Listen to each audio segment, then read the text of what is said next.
સૌપ્રથમ તો હું આપણા માસ્ટરજી શેખ અબ્બાસ મસ્તાનીનો આભાર માનું છું કે તેઓ હર હંમેશા મને મદદરૂપ થતા હોય છે આ તકરીરોને તૈયાર કરવામાં. એને ગઈકાલે આપણે કીધા હતા કે જ્યારે ખોજામાં સિસ્યોન થયું ડિવિઝન તો સૌથી પહેલે અમુક ખોજાઓ સુન્ની થયા 1829 એને કહેવામાં આવે છે 12 ભાઈઓ હતા ખોજાઓ જે સુન્ની થઈ ગયા. એ તો 40 વર્ષ પછી અમુક ખોજાઓ શિયા ઇસ્લામ આશ્રિત થઈ. કેવી રીતના? 1872 માં એક કાફલો ગયો ખોજાઓનો કરબલા તરફ ઇમામ હુસૈનની ઝિયારત માટે. તે વખતે કરબલામાં એક હિન્દી શિયા ઇસ્લામ આશ્રિત તાલિબે ઇલ્મ હતા કરબલામાં, જેનું નામ હતું મુલ્લા કાદિર હુસૈન. તકલીફ દરમિયાન અમુક નામો આવશે. આ મારો મત અને અભિપ્રાય છે. મને લાગે છે કે જ્યારે આપણે નમાઝ શબ પડતા હોય છે અને જ્યારે આપણે 12 પીરનું નામ લેતા હોય છે તો મને લાગે છે ખોજા શિયા ઇસ્લામ માંથી વાજિબ છે કે આ બધી નામો લી, કેમ કે આ લોકો થકી આપણા સુધી આ દીન હક પહોંચેલ છે. તો આ ખોજા કાફલાની મુલાકાત થઈ મુલ્લા કાદિર હુસૈન સાથે કરબલામાં. બાતચીત થઈ અને ધર્મની વાત થઈ તો મુલ્લા કાદિર હુસૈન તો અજબ થઈ ગયા કે આ શું વાત કરે છે. આ લોકો ઇમામ પૈકી ખબર ના, વિષ્ણુ ભગવાનના ખબર ના, 10મા અવતાર ને બધું શું છે. એટલે મુલ્લા કાદિર હુસૈન તેઓ તરફ હિદાયત કર્યા તેઓને. બીજા વર્ષે 1873 અને આ તારીખ યાદ રાખવા જેવી છે કેમ કે આ 1873 આપણી ખોજા શિયા ઇસ્લામ કોની દાત de naissance છે. 1873 માં બીજો કાફલો ગયો કરબલા તરફ ઇમામ હુસૈનની ઝિયારત માટે ઝાંઝીબાર. અને આ કાફલામાં એક બહુ મહાન હસ્તી હતા જેનું નામ દેવજીભાઈ જમાલ. હવે હું તમને આની ઓળખાણ આપું. તમને ખબર છે કે 1961 માં એક આફ્રિકા ફેડરેશન એક ડેલિગેશન આવ્યું હતું અહીંયા વોશિંગ્ટનમાં. અને તે જ અરસામાં કોન્સેલ રેજિયોનલની સ્થાપના થઈ હતી અહીંયા.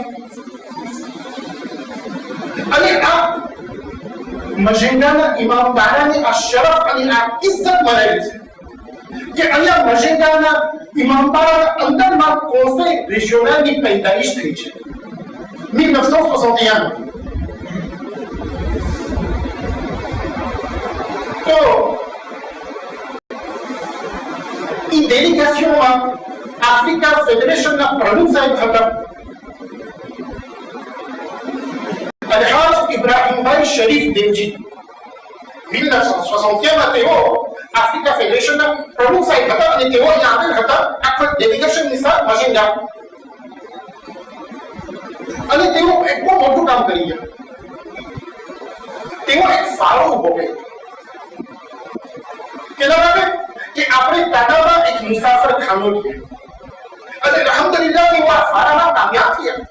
અને તમે જો છો આજ સુધી આપણો તાનાનો જે મુસાફર ખાનો છે એનું નામ શું છે?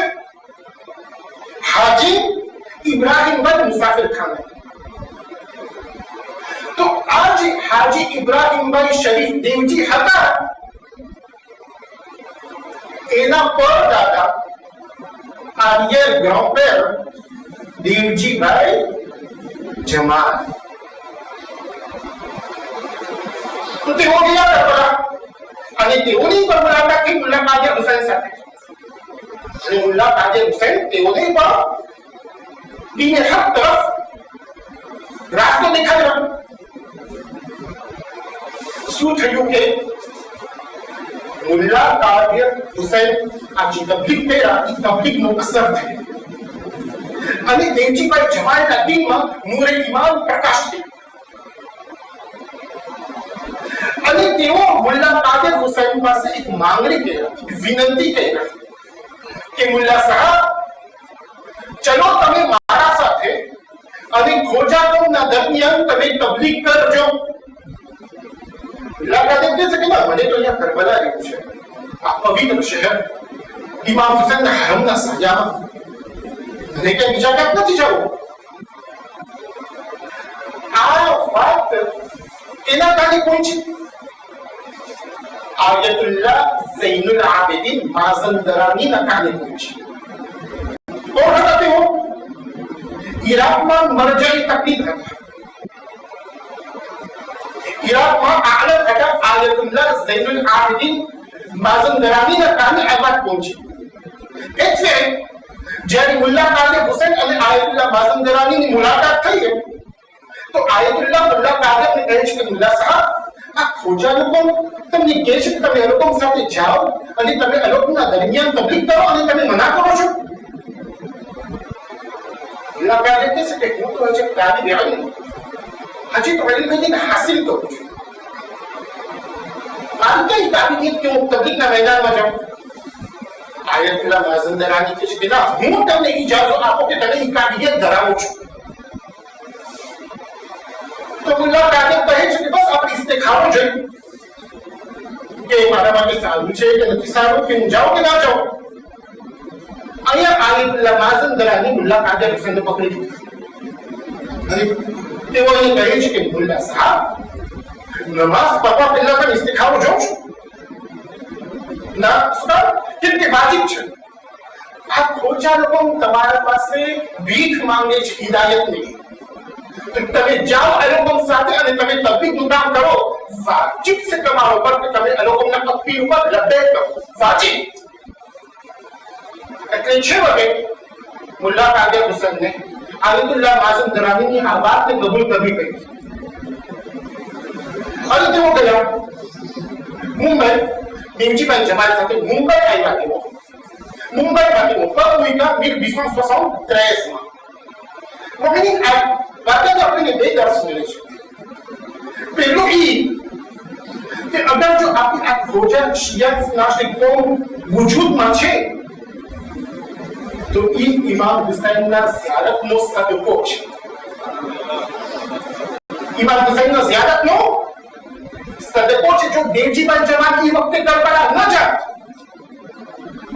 તો મને લાગે છે કે આ ખોજા શિયા નાસ્તિક કોમ એક્ઝિસ્ટ ન થાત, શાયદ. તેઓ ગયા કરબલા અને નૂરે ઈમાન તેઓના દિલમાં પ્રકાશ થયો અને ખુદ બખુદ પોત મેરા બધાઈ હિદાયતના રસ્તાઓ ખોજા તો માટે ખુલી ગયા. કરબલા આશુરાના દિવસે પણ કરબલામાં ઇમામ હુસૈન ખુદ ઇબ્ન યઝીદ અબ્દિયાઈ માટે એક ચરાગ હતા હિદાયત માટે. બીને હકનો રાસ્તો તેઓને બતાવેલા હતા. 1873 માં ઇમામ હુસૈનની ઝિયારત દેવજીભાઈ જમાલ માટે હિદાયતનો સબબ બની ગયા. બીજું એ કે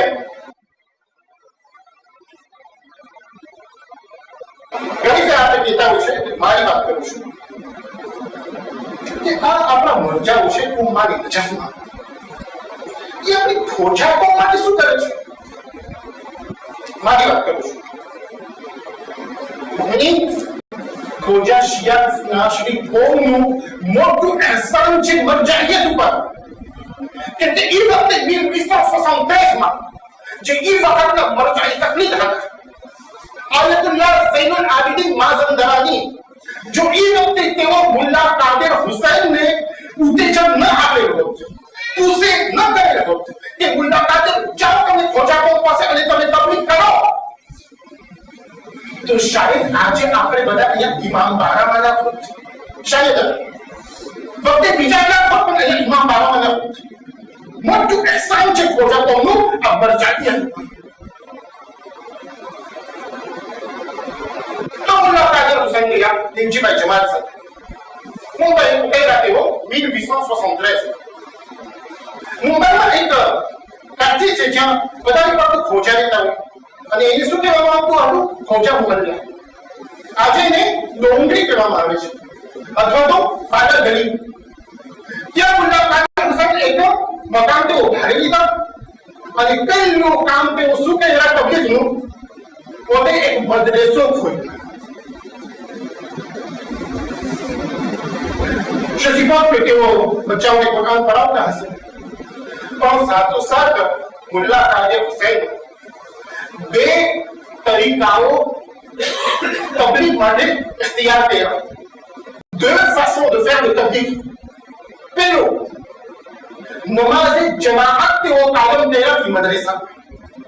નમાઝે જમાઅત. અને બીજું, મજલિસનો પ્રોગ્રામ તેઓ રાખ્યા ઈ મદરેસા. એટલે જે પણ મજલિસ કે મજલિસનો અર્થ શું હોય? હવે ફ્લેમ સૈયદ શાહદાની આઝાદ. હવે એક ત્રીજો પણ તરીકો હતો, ઈ શું હતું કે કિતાબ. તેઓ કિતાબ લખ્યા, ચિરાગ હિદાયત. તેમાં આખું શિયા ઇસ્લામી મઝહબ બારામાં તેઓ આખું લખ્યા. આજે કિતાબના જરીએ જે તબલીગ થાય એને કહેવામાં આવે જિહાદ કલમ.